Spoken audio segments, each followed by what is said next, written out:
ሰላም ጤና ይስጥልኝ የዩቲዩብ ቻናል ቤተሰቦች እንደምንሰነበታችሁ በእያለንበት የእግዚአብሔር ሰላም ከሁላችን ጋር ይሁን። ዛሬ ይዣችሁ የመጣሁት የይሁዳ በረሃ ላይ በዴትሲ ወይም በሙት ባህር አቅራቢያ የሚገኘው በጣም በበረሃ መካከል የሚገኘው የኢንጌዲ ናቹራል ሪዘርቭ ላይ እንገኛለን። በዚህ ቦታ ላይ መጽሐፍ ቅዱሳዊ ታሪክ ተፈጽሞበታል። ንጉሥ ዳዊት ሳኦል ባሳደደው ጊዜ የተሸሸገበት ዋሻ በዚህ ይገኛል። ውስጡ ላይ እጅግ ማራኪ የሆኑ ፏፏቴዎች እንዲሁም ከአመት እስከ አመት ሳይደርቁ የሚፈሱ ጅረቶችና ምንጮች የሚገኙበት የዱር እንስሳት የሚገኙበት ቦታ ነው። የምንገኘው የይሁዳ ተራራ ወይም የይሁዳ በረሃ ላይ እንገኛለን። የሙት ባህር አቅራቢያ ነው። ወደ ውስጥ ገብተን አብረን እናያለን። መልካም ቆይታ።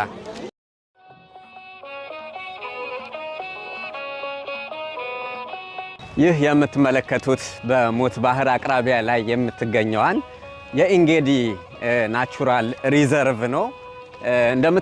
እንደምትመለከቱት እጅግ በጣም በረሃ ነው። ግን በዚህ በረሃ ላይ በጣም ለምለም የሆነ ነገር ታገኛላችሁ። ውስጥ ገብተን ደግሞ አብረን እናየዋለን። በዚህ ቦታ ላይ ደግሞ እንስሳት ጭምር የሚታዩበት ነው።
ሰላም ጤና ይስጥልኝ በድጋሚ እንዴት ቆያችሁ? አሁን የምንገኝበት የዳዊት ፏፏቴ ላይ እንገኛለንና እንደምታዩት ከጀርባዬ በጣም እጅግ ውብ የሆነ የዳዊት ፏፏቴ ነው።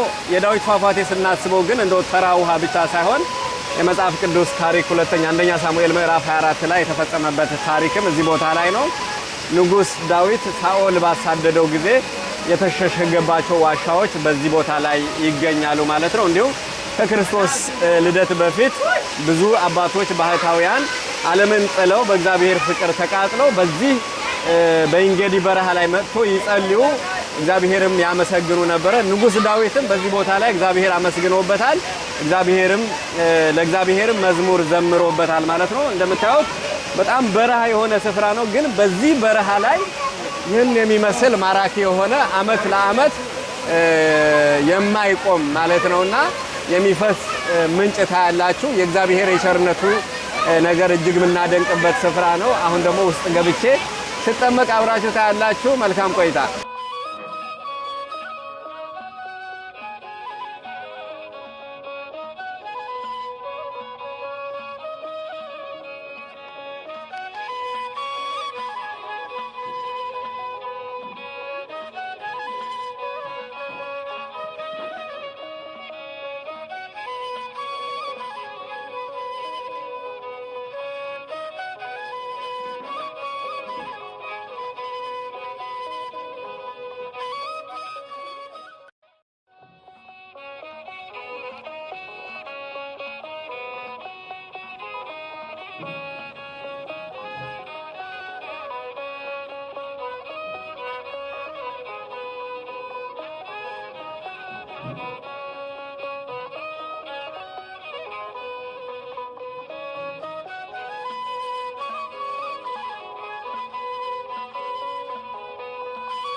በእንጌዲ የነበረን ቆይታችን ይህን ይመስል ነበረ። እጅግ የሚማርክ ቦታ ነው። እውነት ለመናገር በጣም ህይወት ያለው ቦታ ነው።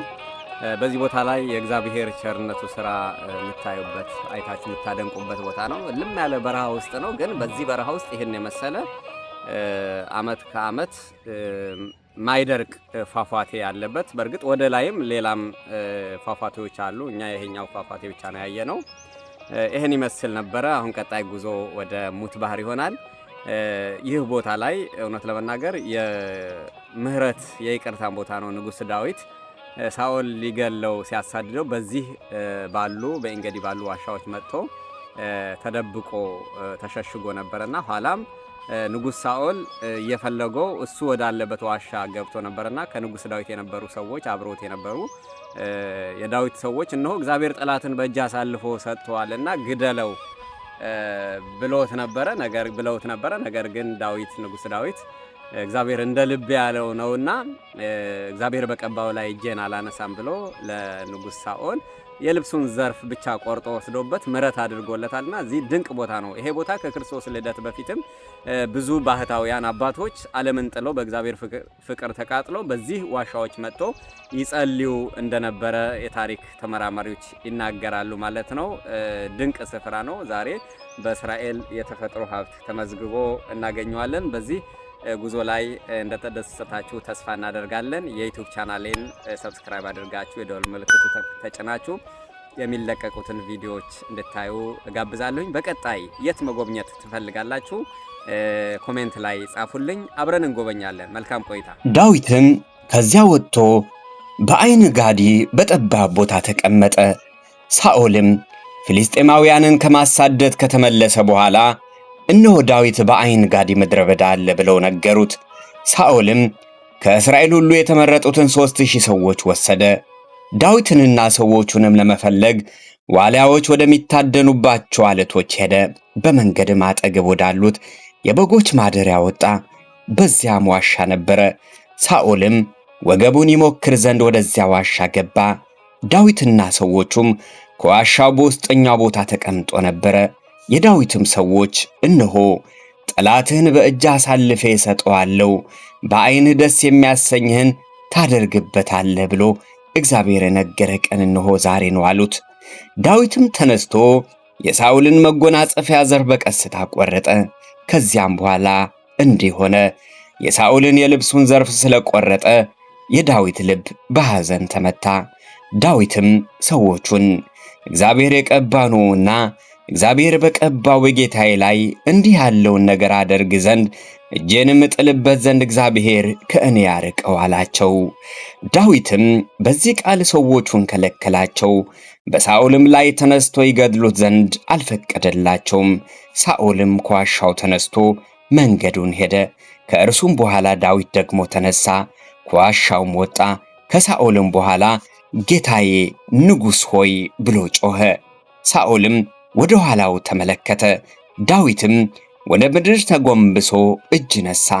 ዳዊትም ሳኦልን አለው፣ እነሆ ዳዊት ክፉ ነገር ይሻብሃል የሚሉህን ሰዎች ቃል ለምን ትሰማለህ?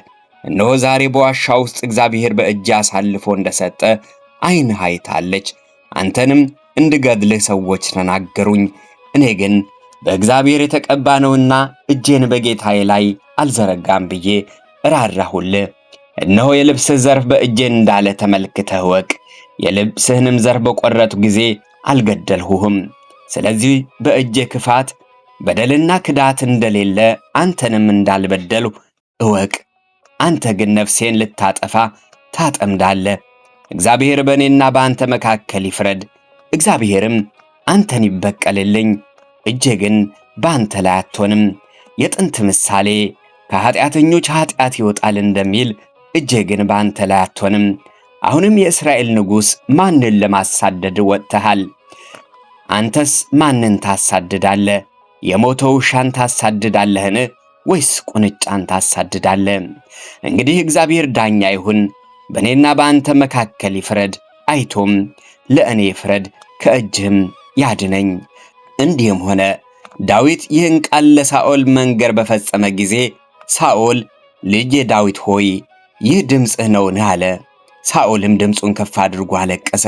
ሳኦልም ዳዊትን አለው፣ እኔ ክፉ በመለስሁልህ ፈንታ በጎ መልሰህልኛልና አንተ ከእኔ ይልቅ ጻድቅ ነህ።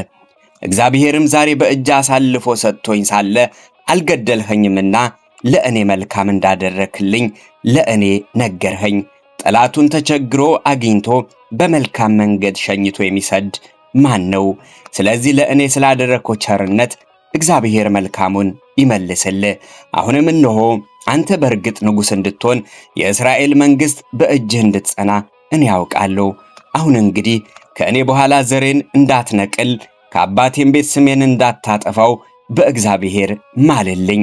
ዳዊትም ለሳኦል ማለለት። ሳኦልም ወደ ቤቱ ሄደ። ዳዊትና ሰዎቹም ወደ ጠባቡ ወደ ሜሴራ ወጡ።